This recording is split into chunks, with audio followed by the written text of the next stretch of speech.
Hi, and welcome to this week's version of the CAFMA Connect. I'm Assistant Chief Cody Rose.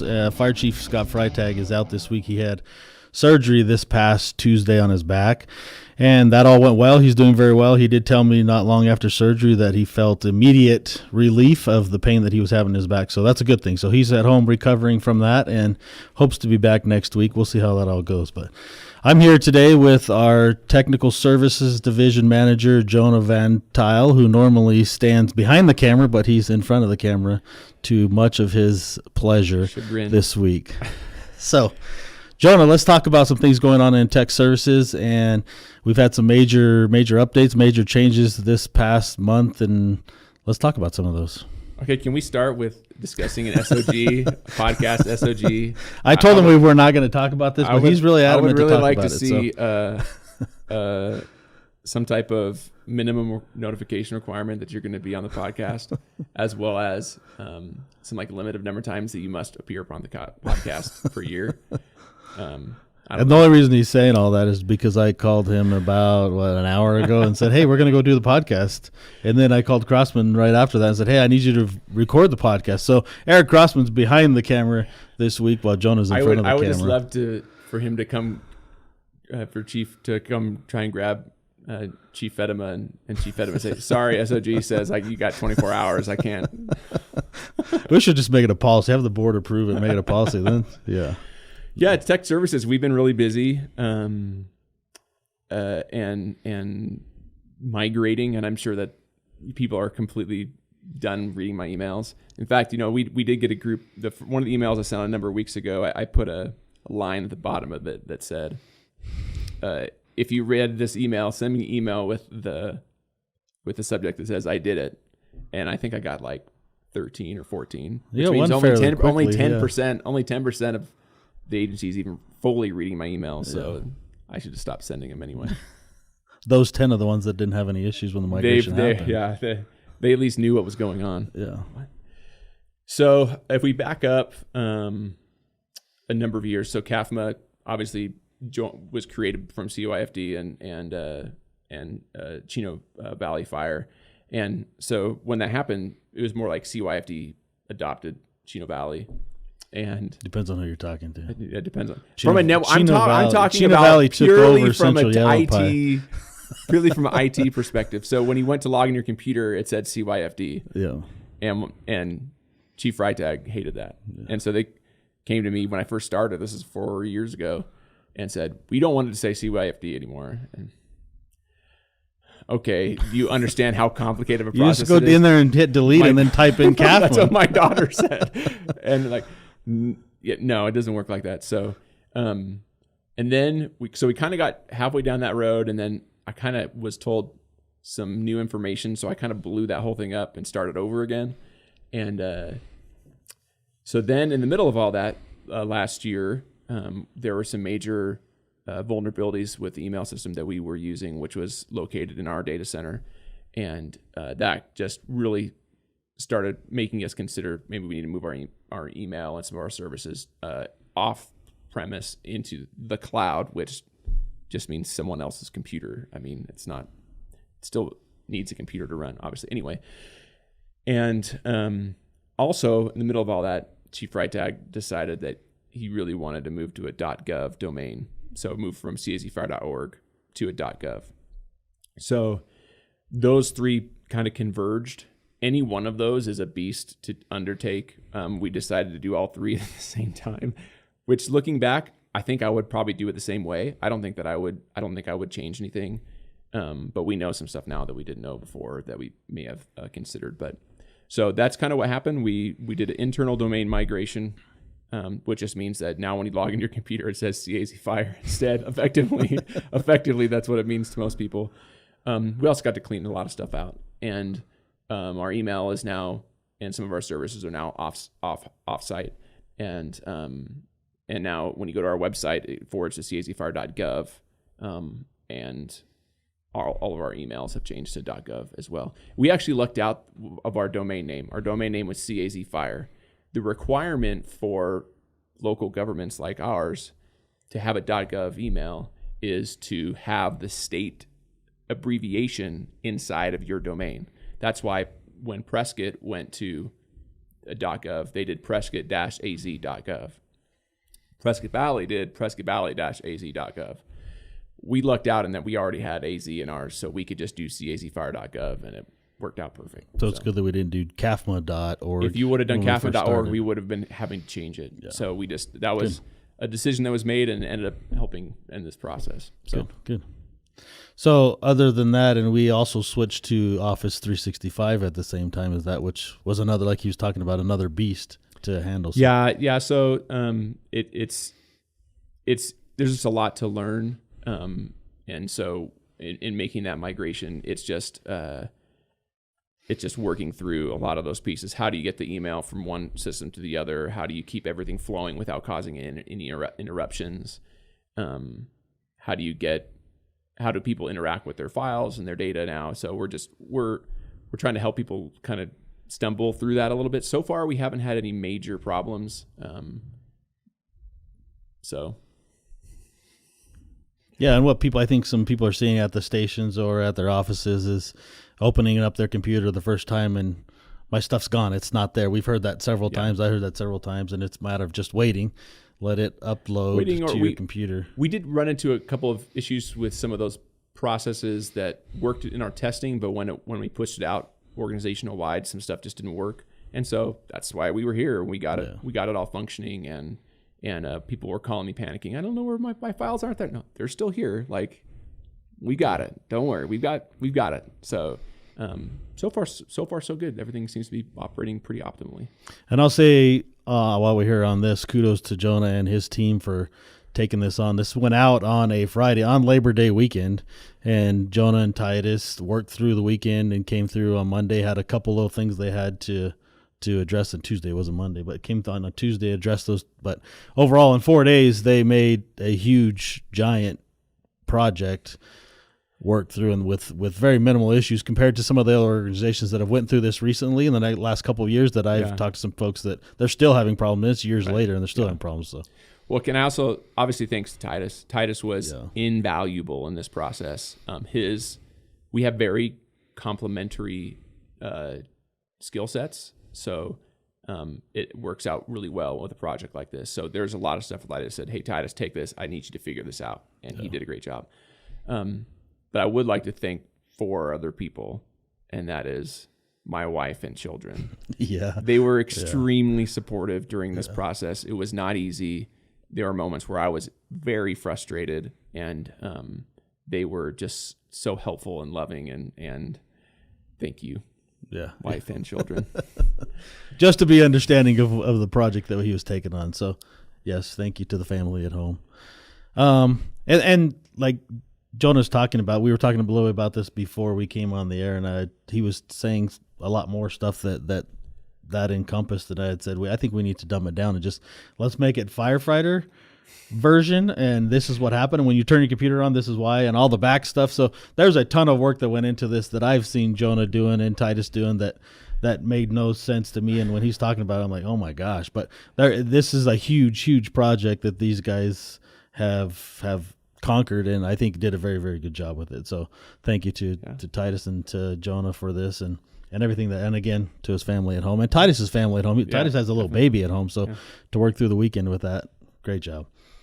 What else do we got in tech services after that's all done and conquered? We had something with access control. He made a big deal about it. I don't know what. It was just a matter of typing something in the computer and fixing it. I managed to lock everyone out of the buildings completely for about 20 minutes the other day. That was awesome. Yeah, I went to meet with Jonah for a meeting completely separate. And I could see it on his face that like I have a huge problem going on. I don't even want to go to this meeting, but I'll sit there. Oh man, yeah. There's just a lot. Right now, our telecommunications specialist Tony Frazier and Dave Legg are working on some really big projects. We've been partners with the YCSO Sheriff's Office for a long time, and they have been working on engineering and designing the radio system for the new jail. So they will be installing that at some point in the next couple of months.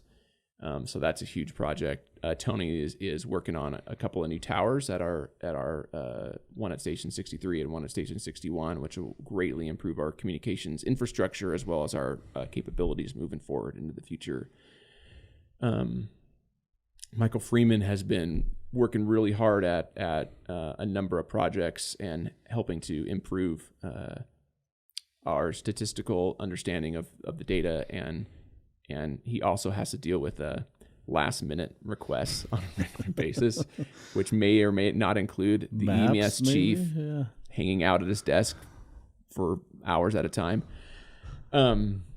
So yeah, there's a lot there. And that's on top of a really bad monsoon season where lightning has just been killing us. So I was just thinking that. Talk a little bit about what we had with that, and we had the lightning strikes at multiple locations. Yeah, so Tony and Dave have over the years have done an amazing job at ensuring that our towers are grounded well, so that lightning, things like because you do have a top of a mountain and a big metal structure pointing up in the air, obviously will attract lightning. But they've done a really great job at protecting all of the equipment that is on the tower through proper grounding tactics.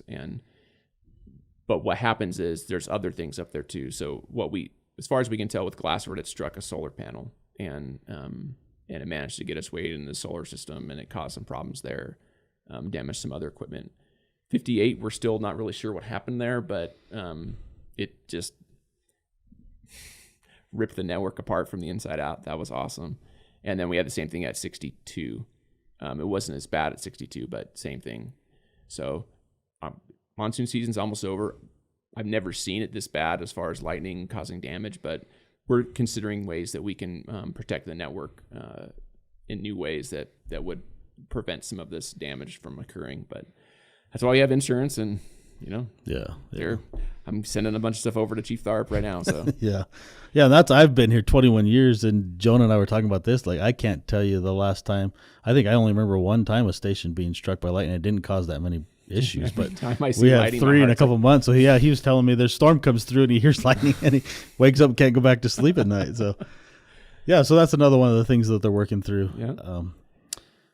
What else do we have? I know we're working on some new vehicles. One of those vehicles happens to be for Jonah that he's been dying to have, that we put it off last year. And the year before. But it is here. We're just waiting on a camper shell and a slide out tray so we can put it in, and hopefully that happens in the next couple of weeks and he can have a new vehicle. Yeah, I told Tony to put that one at the bottom of the list. We've got too many other vehicles that we need to outfit between prevention and warehouse and the other vehicles that we have. I have a truck, so if it takes another month for me to get it, I'm not too worried about it. Yeah. Tony did just finish up with Rescue 61 with the MDT, the radios. This is the first rescue that's going to have headsets in them. Yep. So all that's done. And I will just say, you open up, if you have a chance, if you're at 61, just open up, look at the job that he did. Like, the craftsmanship is amazing. Yeah. And it's just the way that he runs everything, the time that he takes, the care that he takes. We have some of the best professionals in the state or possibly the country working for us. I mean, there's company outfitters in Phoenix that literally have learned how to do things from Tony and Dave. Like, they're such professionals in that area, and they do a great job. Yeah, I looked in that yesterday, and it's very obvious looking in how he mounted the hardware and how the headsets are mounted and the brackets that are holding them. It's very obvious. He did a great job in putting all that together. Yeah. But I think the crews will like having the headsets, so being something new, and they've been on some of these rescues in the past and not being able to talk from the back to the front, but now that's avoided, and we can do that. So thank you to Tony for getting that done. Dave and Tony have also both been working on extending our network out into new areas, our voice network out into new areas. Dave has been working on contracts and partnerships with DPS. He kind of heads up that side of our agreements with Department of Public Safety. They're on our towers, we're on their towers.